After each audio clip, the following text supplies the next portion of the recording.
আল্লাহ বলেন, তুমি হয়তো বহুবার দোয়া করছো আর এখন চুপ হয়ে গিয়েছো।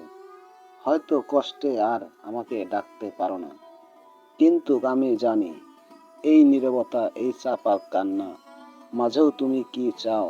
আমি শুধু মুখের শব্দ শুনি না, হৃদয়ের ভাষা বুঝি। তুমি চাইলেও না চাইলেও আমি তোমার খবর রাখি, কারণ আমি দয়াময়। আমি কখনো তোমার নীরব প্রার্থনা বৃথা যেতে দেই না।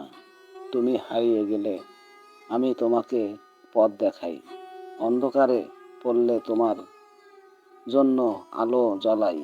তুমি যখন ভাবো আমার দিকে কেউ নেই, আমি তখন বলি আমি আছি, কারণ আমি তোমার রব।